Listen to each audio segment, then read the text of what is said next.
Hi, Advanced Writing Peeps. So today we're going to look at tools 34 and 35.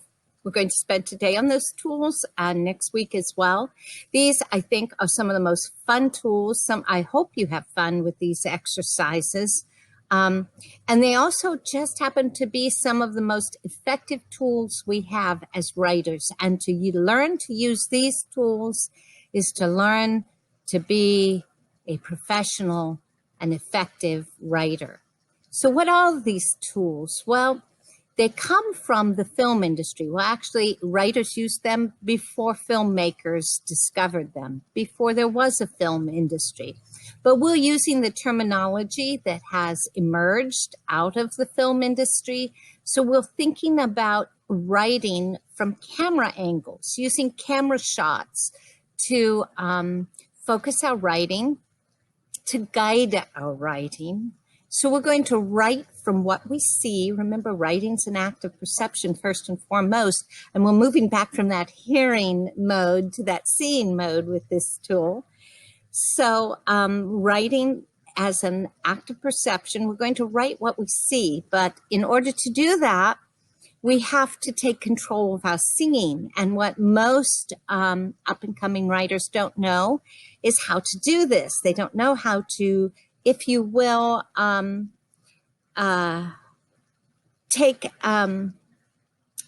control of what they're seeing in their mind and redirect that inner eye. So we're going to focus on 5 main camera shots. Roy Peter Clark focuses on these in Tool 34. The links provided under the class check-in give you a more in-depth look from the film industry's perspective on different camera shots and different angles. And you should read through these. You should study the exemplary pictures and scenes at these in these links, and think about, how could I adapt? Where could I, in my writing, just take a bit to look through, skim through, and review your 5 short essays, and look at the places where you were depicting scenes and telling stories, and stop and ask yourself, now, where could I have interjected this kind of angle or this kind of shot? And it would have been more effective to do that. It would have given me something more precise to describe, to say. Remember, too, how we talked about curiosity is what we need, not imagination. So thinking curiously like, I wonder what this would look like from this direction or from this angle. So the 5 tools, the 5 particular shots that we're going to focus on, and you're going to do 6 portfolio exercises today. I will try to wind this up quickly so you can get straight into those 6 portfolio exercises. So other than reading tools 34 and 35 and Roy Peter Clark, these 6 portfolio exercises will conclude your work for today's class. So we have what we call the establishing shot. And this is a shot, for example, in terms of writing, it creates setting, it reveals setting. And so it's a distance shot, it can be a wide angle shot. It's taking a lot into the lens. It tells when and where the action is happening. The when is important if it's a period piece in another time, or where in another place. So it answers the question when and where, and it shows us where the characters that we're focusing are located. That's an establishing shot. The second kind of shot is a mid shot or a middle distance shot. This is a shot where we move in closer, and sometimes cinematographers talk about it in terms of a waist-up shot, or it can be a full body shot. It can also be a mid-distance shot. The point of a middle distance shot is the most common angle used in filmmaking. And the point of it is that it reveals relationship. So if an establishing shot reveals context, setting, location, a mid-distance shot reveals characters in relationship with each other, characters in relationship to that location, characters in relationship to an object. Sometimes it shows us a character's response, a reaction to something in that full body or waist up shot. Third, we have the close-up. So a close-up is moving in. So notice how with establishing shot, we start at a distance and our lens is wide. So we're taking in a lot of this external detail. With the mid-distance shot, we're going in a little more. With the close-up, we're focusing now on the person's head. It's mainly a head shot. Or you can do a close-up of an object. Like a piano or a violin or an empty car with the door, the driver's side door open, and you can zoom in on that. And I'm using camera language, but we do this in writing and this thinking, picturing things in this way, and then you just write what you picture. Okay, you don't have to kind of come up with those details. They're already there in your mind when you learn how to think this way and use that inner eye to focus and see this way. So that's a close-up. And we use a close-up to reveal people's emotions, personality. Close-ups give us, reveal the external, show us the external evidence of internal states. So when two people, we go from a middle distance shot, when two people are interacting, perhaps they're having an argument, perhaps it's a moment where the lights are going on for both of them. They're connecting dots about how they feel for each other, that kind of shot. And then we move into a close-up where we focus on one character, on one object, on one thing. And we just follow the camera lens as it moves in on that, and we write what we see as we move in on that face. And in that sense, it reveals the emotion, like the response of one character or what's going on. You see the wheels turning in that character's mind. And then our fourth shot is an extreme close-up. So this goes straight in, it zooms in like on the eyes, on maybe the line of the mouth, like, okay, that communicates something. We can use an extreme close-up or a super close-up to focus in on an object. Now, when we move in to this kind of nearness to our object, to our character, we're focusing on a particular part of the face, a particular part of the body, maybe just their hands, their fingers are tapping nervously on the desk, or an object like a ring on that finger, okay? Or a earring in the ear, and there's something about that earring that reveals something about the character. So we use this extreme close-up. We can use it symbolically, but this is always like clues to what's really going on beneath the surface of things. Now, you should already be seeing that once we start thinking and looking, like when you're in, I guess you're not going to be in crowds right away, but study it, like maybe if you have younger siblings or something, use it. Look at some news videos and watch people's reactions and focus on the details. So in your mind, do a super close-up of that person's mouth, okay? You can zoom in with your screen and use your screen perhaps to focus on, to help you see these things in closer detail.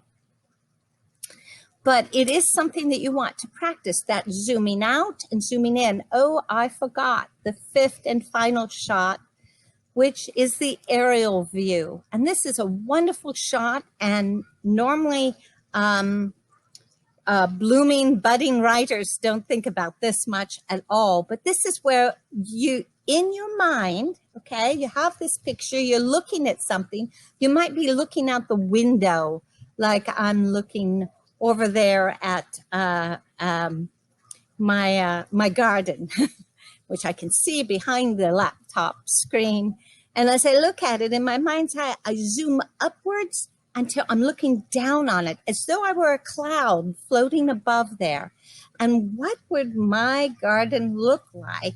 My bougainvillea is just in beautiful bloom, but what would that look like from above, looking down on it? It would give me an entirely different view. There would be details that would surface that I wouldn't see any other way. So that's an aerial view, and an aerial view is a very important shot. It's a very important tool. All 5 of these are important tools for as you're in a situation when you're writing, if you're writing and it's a memory, okay, a personal experience. Well, stop a minute. At that time and place where you were having that experience, now just in your mind's eye, put yourself there. Now, if you were a filmmaker filming it, what would the establishing shot capture? What do you remember? Close your eyes.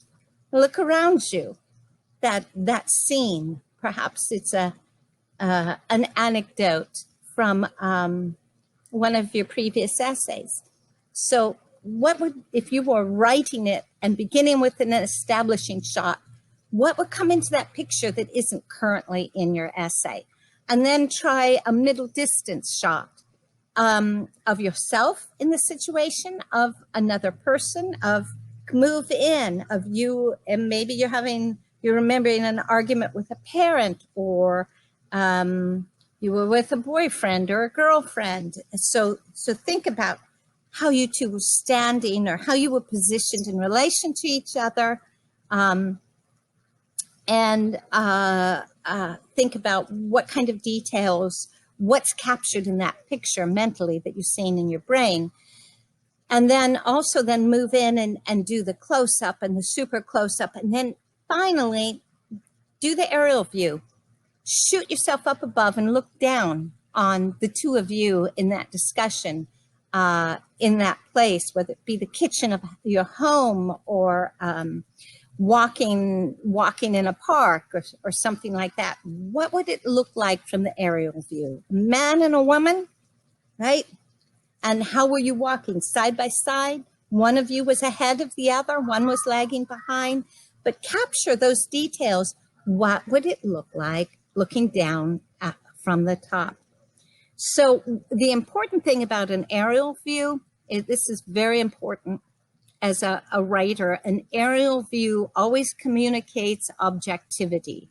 So the more distant you are from what you're writing, right, the fewer details you can see. So those details shouldn't come up until you zoom in to a different angle, a different shot. You're using a different kind of shot.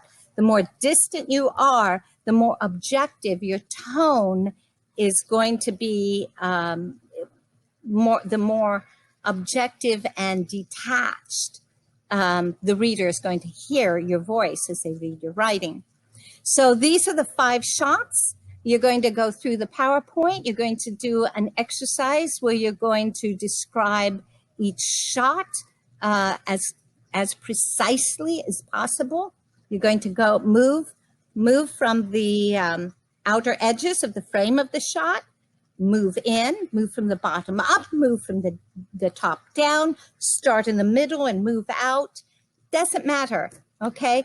But capture everything that is in that picture frame, okay? And as the picture frames move in from a establishing shot to a middle distance shot to a close-up, a super close-up, you should be giving more precise detail, naming objects, seeing things that, you know, from out here you wouldn't see.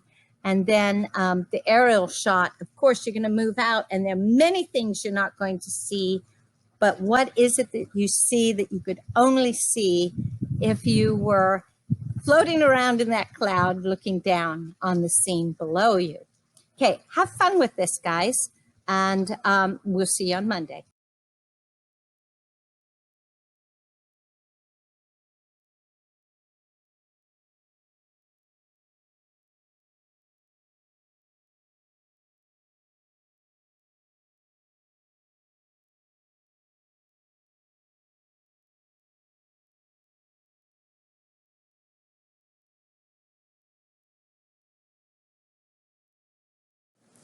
For your final portfolio exercise for today's class, I want you to close your eyes. So this exercise won't work unless you do what I say and you close your eyes, okay? So everybody needs to have their eyes closed. And with your eyes closed, I want you to think of your favorite Disney movie scene. So just the first thing that pops into your mind when you hear those words. What's your favorite Disney movie scene of all time? So get that scene in your mind. Okay, you've got it. Now think about who's in that scene. Who's the central character? Are there other characters around? What's the setting? Use what we've learned to picture that scene with your eyes closed. Are you there? This won't work unless you take the time and you get firmly situated. You place yourself in the middle of that scene. As soon as you've done that, okay? Now, look at the main character in the scene. See that main character? That main character is your mother. Change the character to your mother. You see your mother? She's the main character in the scene. Now, how does the scene change when you replace that Disney character with your mother? Okay? Now, think about it. Keep your eyes closed. What's happened to your establishing shot? How's it different? What's happened to your mid-distance shot? You know, the shot that shows relationships? Have the relationships between characters in that scene, characters with the main character, changed now? The expressions on their faces, since it's your mother in the middle of that scene? Okay, let's move to a close-up. So you might want to do a close-up on your mother. You might want to do a close-up on the face of one of those other characters. Now that it's your mother they're interacting with, what do you see? How would you describe that? Keep your eyes closed, guys. Now do a super close-up. Okay, it can be on an object on the scene. It can be on some aspect of your mother, what she's wearing. It can be on the eyes or a particular,